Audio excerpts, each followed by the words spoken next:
ശരവണ ഭവ. എല്ലാവർക്കും തികതികേയം യൂട്യൂബ് ചാനലിലേക്ക് സ്വാഗതം. നാളെ ചിങ്ങമാസത്തിലെ വെളുത്തപക്ഷ ഷഷ്ഠിയാണ്. അതും വെള്ളിയാഴ്ചയോട് കൂടി ചേർന്ന് വന്നിരിക്കുന്ന ഷഷ്ഠി. ഭഗവാന് ചൊവ്വാഴ്ചകൾ പോലെ തന്നെ പ്രാധാന്യമർഹിക്കുന്നതാണ് വെള്ളിയാഴ്ചയും എന്നതിന് മുൻപ് ഞാൻ പറഞ്ഞു തന്നിട്ടുണ്ട്. ആ കഥയും നിങ്ങൾക്ക് ഞാൻ പറഞ്ഞു തന്നിട്ടുണ്ട്. അതുകൊണ്ട് തന്നെ നാളത്തെ ദിവസം വളരെ വളരെ ഓസ്പീഷ്യസ് ആയിട്ടുള്ളൊരു ദിവസമാണ്. അതുമാത്രവുമല്ല, വിശാഖം നക്ഷത്രത്തോടു കൂടി വന്നിരിക്കുന്ന ഷഷ്ഠിയാണ് നാളെയുള്ളത്. എത്രമാത്രം പ്രാധാന്യം അർഹിക്കുന്ന ഒരു ദിവസമാണ് നാളെ എന്നുള്ളത് ഇതൊക്കെ കൊണ്ട് തന്നെ നിങ്ങൾക്ക് മനസ്സിലായിട്ട് കാണും. വെള്ളിയാഴ്ചയും ഷഷ്ഠിയും വിശാഖം നക്ഷത്രവും കൂടി ഒത്തുചേരുന്ന മഹത്തരമായിട്ടുള്ളൊരു ദിവസം. ജീവിതത്തിൽ വിജയിക്കുവാൻ വേണ്ടിയിട്ട്, നിങ്ങളുടെ എന്തൊരു കാര്യവും സാധിച്ചു കിട്ടാൻ വേണ്ടിയിട്ട് കഠിനമായ പ്രയത്നം നടത്തിയിട്ടും വിജയിക്കാത്തവരാണ് നിങ്ങളെന്നുണ്ടെങ്കിൽ ഈ ഷഷ്ഠി നിങ്ങൾ മുറുകെ പിടിച്ചോടൂ. വിജയം നിങ്ങളുടെ കൂടെ ഉണ്ടായിരിക്കും. നാളത്തെ ദിവസം എന്തു ചെയ്യണമെന്നുള്ളത് നമുക്ക് നോക്കാം. നാളത്തെ ഷഷ്ഠിയെ ചന്ദനഷഷ്ഠി, സൂര്യഷഷ്ഠി എന്നിങ്ങനെയുള്ള പല പേരുകളിലും അറിയപ്പെടുന്നുണ്ട്. നാളെ വ്രതമെടുക്കുന്നവരൊക്കെ തന്നെ ഇന്ന് പഞ്ചമി ദിവസം തലേ ദിവസമായ ഒരു നേരം മാത്രമേ നമ്മൾ അരിയാഹാരം കഴിക്കാവുള്ളൂ. പിറ്റേന്ന് ഷഷ്ഠിയുടെ അന്ന് സൂര്യോദയത്തിന് മുൻപുണർന്ന് കുളിച്ച് ഭഗവാന്റെ വിഗ്രഹം വേലൊക്കെയുള്ളവർ അഭിഷേകം ചെയ്യണം. അടുത്തുള്ള ഭഗവാന്റെ ക്ഷേത്രത്തിൽ പോയി നിങ്ങളെക്കൊണ്ട് പറ്റുന്ന വഴിപാടുകളൊക്കെ ഭഗവാന് ചെയ്യണം. ഉച്ചയ്ക്ക് ക്ഷേത്രത്തിൽ നിന്ന് കിട്ടുന്ന നെയ്ച്ചോറ് കഴിച്ചിട്ട് നമുക്ക് നമ്മുടെ വ്രതം വൈകിട്ടത്തെ പൂജയും കൂടി ചെയ്തിട്ട് അവസാനിപ്പിക്കാവുന്നതാണ്. ക്ഷേത്രത്തിൽ പോകാൻ സാധിക്കാത്തവർക്ക് വീട്ടിൽ പച്ചരി ചോറ് വെച്ചും നിങ്ങൾക്കത് കഴിക്കാവുന്നതുമാണ്. വ്രതമെടുക്കുന്നതൊക്കെ എങ്ങനെയാണെന്നുള്ളത് എല്ലാവർക്കും അറിയാവുന്നത് കൊണ്ട് തന്നെ ഞാൻ അതിനെക്കുറിച്ച് കൂടുതലായിട്ട് വിശദീകരിക്കുന്നില്ല. ഷഷ്ഠി തിഥി ആരംഭിക്കുന്നത് ഇന്ന് വൈകിട്ട് 6:26 കൂടിയിട്ടും അവസാനിക്കുന്നത് നാളെ വെള്ളിയാഴ്ച രാത്രി 8:30 കൂടിയിട്ടുമാണ്. വിശാഖം നക്ഷത്രത്തിൻ്റെ ആരംഭമാണെങ്കിൽ നാളെ വെള്ളിയാഴ്ച ഉച്ചയ്ക്ക് 11:20 കൂടിയിട്ടുമാണ്. അതുകൊണ്ട് തന്നെ ഭഗവാൻ എന്തെങ്കിലുമൊക്കെ പൂജകളും പ്രാർത്ഥനകളും ഒക്കെ നടത്താൻ നമ്മൾക്ക് ഏറ്റവും ഉത്തമം നാളെ വൈകുന്നേരമാണ്, അല്ലെങ്കിൽ ഉച്ചയ്ക്ക് വരുന്ന സമയത്തും നിങ്ങൾക്ക് ചെയ്യാവുന്നതാണ്. വളരെയധികം ഓസ്പീഷ്യസ് ആയിട്ടുള്ള ഈ ഒരു ദിവസം നിങ്ങൾ ചെയ്യേണ്ടുന്ന 2 കാര്യങ്ങളുണ്ട്. ഇത് രണ്ടും നമ്മൾ ചെയ്യുന്നത് നമ്മുടെ ലൈഫിൽ നമ്മൾ ആഗ്രഹിക്കുന്ന കാര്യത്തെ നമ്മളിലോട്ട് അട്രാക്റ്റ് ചെയ്യാൻ വേണ്ടിയിട്ടും ഭഗവാന്റെ പൂർണ്ണമായിട്ടുമുള്ള കടാക്ഷം ലഭിക്കാൻ വേണ്ടിയിട്ടുമാണ്. അതിലാദ്യത്തെ ഒന്നെന്ന് പറയുന്നത് വീടിനടുത്തുള്ള സുബ്രഹ്മണ്യ സ്വാമി ക്ഷേത്രത്തിൽ നിങ്ങൾ പാലഭിഷേകം നടത്തുക എന്നുള്ളതാണ്. അവിടെ പാല് വാങ്ങിച്ചു കൊടുത്തിട്ട് നടത്തുന്നെങ്കിൽ അങ്ങനെ അല്ലെങ്കിൽ പൈസ കൊടുത്ത് റെസിപ്റ്റ് എടുത്താൽ മതിയെങ്കിൽ എങ്ങനെ ചെയ്യണമെന്നാണോ നിങ്ങൾ ആഗ്രഹിക്കുന്നത്, അതായത് ആ ക്ഷേത്രത്തിൽ ഏത് രീതിയാണോ അതനുസരിച്ച് ചെയ്യുക. പാലഭിഷേകം നിങ്ങളുടെ വീട്ടിലെ എല്ലാവരുടെയും പേരിൽ നാളെ ചെയ്യാൻ പറ്റിയാൽ അത് വളരെ വളരെ ശ്രേഷ്ഠമാണ്. കാരണം നാളെ വെള്ളിയാഴ്ചയാണ്. വെള്ളി എന്ന് പറയുന്നത് മഹാലക്ഷ്മിക്കും ശുക്രഭഗവാനും വളരെയധികം പ്രാധാന്യം അർഹിക്കുന്ന ഒരു ദിവസമാണ്.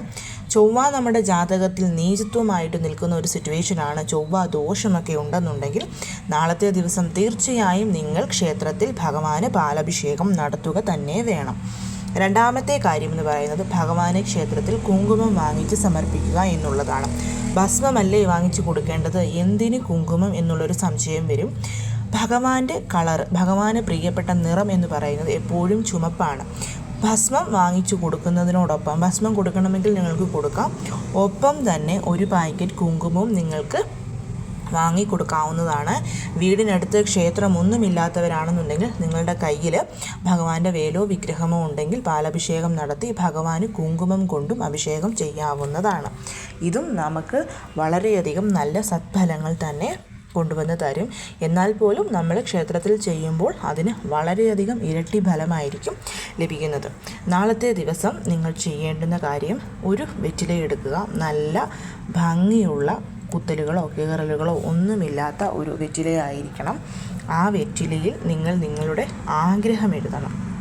നിങ്ങൾ ഭഗവാനോട് ചോദിക്കുന്ന, ഭഗവാനിൽ നിന്ന് നിങ്ങൾക്ക് വേണമെന്ന് നിങ്ങൾ ആഗ്രഹിക്കുന്ന ഒരാഗ്രഹം, ആ ആഗ്രഹം ആ വെറ്റിലയിൽ ചുമന്ന കളറിലെ മാർക്കറോ സ്കെച്ച് പെന്നോ കൊണ്ട് എഴുതണം. എഴുതുമ്പോൾ വളരെയധികം ശ്രദ്ധിക്കണം, ആ വെറ്റില കീറാൻ പാടില്ല. എന്നിട്ട് അതിലേക്ക് 6 ഏലക്ക വെക്കണം. ഏലക്ക എന്ന് പറയുന്നത് മഹാലക്ഷ്മിക്ക് വളരെയധികം പ്രിയപ്പെട്ടതാണ്. ശുക്രവശ്യത്തിന് ഏലക്ക ഇവിടെ ഉപയോഗിക്കാറുമുണ്ട്. അതുകൊണ്ട് തന്നെ വെള്ളിയാഴ്ച ആയതുകൊണ്ടാണ് നമ്മൾ വെറ്റിലയിൽ ആഗ്രഹം എഴുതി അതിൽ 6 ഏലയ്ക്ക, കുരുവൊന്നും വെളിയിൽ വരാത്ത നല്ല ഫ്രഷ് ആയിട്ടുള്ള 6 ഏലയ്ക്ക വെച്ചിട്ട് അത് മടക്കി അതൊരു ചെറിയ നൂല് കൊണ്ട് നിങ്ങൾ കെട്ടണം. കെട്ടുമ്പം ശ്രദ്ധിക്കേണ്ടുന്ന കാര്യം, ആ ഒരു വെറ്റില കീറാൻ പാടില്ല. ഇനി ആ ഒരു വെറ്റില കീറിപ്പോകും അല്ലെങ്കിൽ അങ്ങനെ ഒരു പേടി നിങ്ങൾക്കുണ്ടെങ്കിൽ നിങ്ങൾ ചെയ്യേണ്ടത് ഒരു ചുമന്ന കളറിൽ കുഞ്ഞൊരു തുണി എടുത്തിട്ട് അതിനകത്തോട്ട് നമുക്ക് ഈ ഒരു വെറ്റില വെച്ചിട്ട് എഴുതിയിട്ട് അതിനകത്ത് 6 ഏലക്കായും വെച്ചിട്ട് അതൊരു കിഴി പോലെ കെട്ടി അത് ഭഗവാന് സമർപ്പിക്കുക.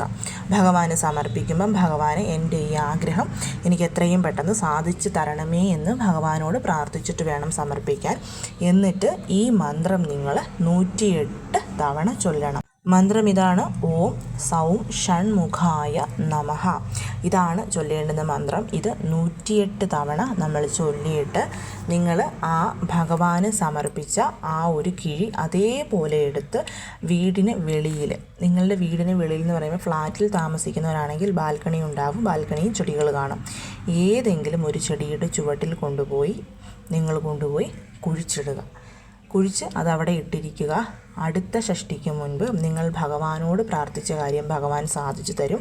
ഇതെന്നിട്ട് നിങ്ങൾ നിങ്ങളുടെ മനസ്സിൽ നിന്നേ കളഞ്ഞിരിക്കണം. എത്രയും പെട്ടെന്ന് തന്നെ ഈ ആഗ്രഹം സാധിച്ചു തരണമെന്ന് ഭഗവാനോട് പ്രാർത്ഥിച്ചുകൊണ്ട് വേണം നിങ്ങളിത് കുഴിച്ചിടാനും.